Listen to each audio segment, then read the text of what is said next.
Everything is going as planned. As I went to the house to pick up something I had forgotten, my husband's voice came from the living room. Your wife should be on her way to the other side soon. My mother-in-law says, I can't believe they despised me so much that they wanted to murder me after living with me for so long. Normally, I would have questioned my husband and mother-in-law right away, but I didn't dare to do so because of my profession. I began my fight to expose them for the evil they had done the next day. Kathy Smith is my name. Ryan, my husband, is 3 years older, and we married 3 years ago. We met at my husband's workplace during a traffic safety class. At the time, I was a police officer in the traffic division. It was my first traffic safety class, and I was nervous because I was not used to speaking in front of large groups of people. I was impressed by the way he talked to me to calm me down. We became good friends as it was, but despite being married for many years, we still did not have children. I wanted to have children as soon as we married, but Ryan wasn't so sure. Raising a child is expensive, so maybe after we have a little more money saved up. He says so, but since we both work, I'm sure he's not concerned about money. But every time we discuss children, he dismisses it. I am not alone in my concern about not having children. Heather, my mother-in-law, has always been concerned about our lack of children. She seemed to be looking forward to grandchildren at first, but after 3 years, she began to suspect that I didn't want children. You're not going to be young forever, so you better hurry, she said. If a woman does not bear her husband's children, she's no better than a housekeeper. It's not like I don't want to have a child. When I tell Ryan what my mother-in-law said to me, he becomes irritated. What exactly is it? Are you blaming me? I'm overworked and exhausted. If you truly desire a child, make an effort to make me feel that way. He would start saying that without fail, and he would pay close attention to my appearance. Anyway, his tastes don't suit me, and he prefers girls who dress younger. Furthermore, no matter how many times I tell him that I can't be too trendy because I don't know when I'll be called away for work, he doesn't get it. A wife who does not dress well is an unfit woman. You should think about it before complaining to me. I had no idea my husband, who had been so sweet to me before, had such terrible ideas, and I regretted marrying him. My department and work schedule changed 2 years into our marriage. It became increasingly difficult to time my husband's day off with mine, and we spent less and less time together. I knew it wasn't good for us, and even when we finally managed to schedule our time off work together, Ryan made plans with someone else. You're canceling again. You promised last week that we'd go to the movies today. Some girls at work invited me to go fishing yesterday. They said they couldn't put the bait on the hook because they were afraid. I apologize. It's part of my job. Despite his words of remorse, he has a grin on his face. As a result of my husband's selfishness, my much-anticipated plans were betrayed at every turn. I was in a bad mood and wanted to spend my day off at home. But then my mother-in-law would show up without an appointment at my house. Oh, Ryan isn't here? He went fishing. Some girls from work asked him to accompany her. I guess he'd rather play with other girls than be with you. I don't want to deal with my mother-in-law, who can say such things to me and act like she doesn't care. But I can't just leave her alone and go out. So my days off would end with her sarcastic remarks like this. You don't appear to be able to have children. You need to be more proactive. You're his wife, right? I'm doing my best as well, but it's about money, and Ryan isn't thrilled about it. Because of finances? So, how much money do you make now? I hesitated to tell her about private matters, even if she was my mother-in-law. When I told her a little less than my actual pay, she sneered, with a disappointed expression on her face. Oh my, it's surprisingly less than I thought. After all, I'm a civil servant. With such low wages, how can you want to have children? What on earth was she comparing them to? I wish she would not compare a wealthy individual to a civil servant. However, something about my mother-in-law's demeanor felt strange at the time. And the doubts I was experiencing at the time were only the beginning of the story that was to unfold. My mother-in-law began to openly bully me after that day. Her visits to my house have increased to the point where I see them half the week. When I got home from work one day, my mother-in-law entered the house using her own key and was cooking dinner. Oh my, you're a wife, but you prioritize work over family. It must be wonderful not to have children. Perhaps it was because of my sarcastic mother-in-law's meals, but I was always sick after eating. She would wake me up once when I was sleeping after a night shift. How long do you intend to stay in bed? You're not a good wife if you stay in bed until noon because of your job. This will make a man want to go out and find someone else. She then forced me to eat breakfast. As a result, I gradually discovered that nothing I ate tasted good, and in some cases tasted bitter. After more than a month of this, I was so tired from stress and lack of sleep that I had to go to the bathroom right after eating. When Ryan saw my tired face, he became annoyed rather than concerned. I'd feel down too if you made such a sour face at home. You have been slacking by delegating housework to my mother, so you should at the very least be sociable. She only visits when I'm too busy to do the housework, and she's always sarcastic. You're well aware of this, aren't you? Despite my warnings, he ignored me and continued to watch TV. He refused to listen to what I had to say. Instead, he kept laughing at the TV show, and my rage erupted. Ryan, you don't look at me when we talk anymore. You've started canceling plans with me even on holidays.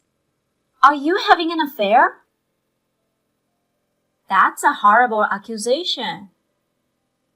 My husband raised his voice in response to my words. I have a business matters. How can you say that without knowing how difficult it is? You only feel that way because you're the one who's cheating on me. He turned red and spoke in a firm tone. I was too stunned by the power of his words to respond. Furthermore, my husband took it out on the vase on the table, knocking it to the floor and sending shards flying at my feet. You don't have to go this far. That was the first time I had felt threatened by my husband. Such incidents have occurred on numerous occasions since then, and simply being at home with my husband has made me feel uneasy. I had to leave the house for a few days for work one day. I left for my business trip, but I realized I had left my important notebook at the door and forgotten about it. So I hurried back home. It's so nice of you to go on a business trip without doing any housework, isn't it? I was told the day before. I felt awkward seeing my husband because we had argued the day before and left the house. So when I got home, I opened the front door slowly so as not to make a sound. I discovered my mother-in-law's shoes there. I was about to walk away when I overheard them conversing. I got the thing, and so far everything is going as planned. Your wife is going to die soon. That's correct. However, it's not as effective as I thought. She's been going to the bathroom after every meal, so I guess it's about time. The conversation took my breath away. I couldn't believe what I was hearing. What exactly does she mean? I quickly took out my voice recorder, which I always keep with me, and began recording. Unaware of what I was up to, the two in the room were upbeat and talking loudly about their crazy plan. Should we increase the amount of the life insurance policy? That way, we'll be able to pay off Mom's debt, right? I'd be extremely grateful. You won't have to look at that ugly girl every day too, then. I held my breath in surprise. I can't believe they think of me like that, even if they don't like me. In addition, I could hear him saying, "She's a police officer, but in the traffic department, so she'll never find out about it." I gradually became more angry than sad, vowing vengeance on them. On my business trip, I kept thinking about how I could get back at my husband. A colleague who was with me was concerned about my glum expression, and when I complained to him, he gave me some unexpected information. He told me that a drunken man had caused a commotion at a club a while ago, and when he arrived, he discovered that the drunken man was Ryan. He said he recognized my husband's face right away because he was at my wedding. "This is my girlfriend," he exclaimed. "I'll beat up anyone who tries to touch her." Ryan was so drunk, hugging the female workers and kicking the table. But he wasn't drunkenly saying this. He actually appeared to be in a relationship with her. I suspected he was cheating on me. Everything my husband had done up to that point made sense to me. I wasn't surprised as I was shocked, but I was motivated to conduct a thorough investigation into my husband's affairs as well. Watch out. I'm not going to let this go. A week later, my husband abruptly began speaking to me in the same friendly tone he used when we first began dating. I was expecting him to have a hidden agenda, but instead he handed me a document. "Kathy, you always give your all in your dangerous job as a police officer. I admire you as a husband, but I'm concerned about you." What a pleasant surprise. It was a life insurance application. I was convinced that he was considering carrying out the plan. Even so, I wanted to believe Ryan one more time. "Do you really believe that? Is it possible that someone will try to murder me? Would you be concerned if that happened?" I locked my gaze into his. "Please, I beg you to reconsider," I thought in my head, as he nodded at me with a big smile on his face. "Of course. So get moving. Please sign this application." Is the only thing he sees in his eyes now the insurance money he can get in exchange for my life? He was a scumbag to the core, but thanks to him, I felt confident in sanctioning him. In this world, you never know who's out to get you, do you? Yes, yes, and yes! There have been so many upsetting incidents.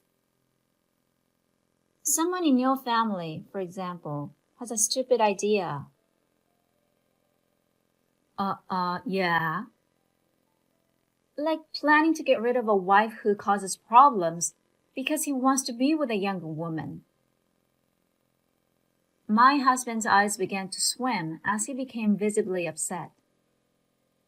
His debt-ridden mother tempted him to take out an expensive insurance policy on his wife and kill her. Wait a second. What the hell are you? In front of my husband, I play the voice recorder. When I play the voice recorder in front of my husband, his face distorted and became ugly as his mother-in-law's conversation and vulgar laughter began to flow out. Hey, what's up this recording? I happened to overhear it.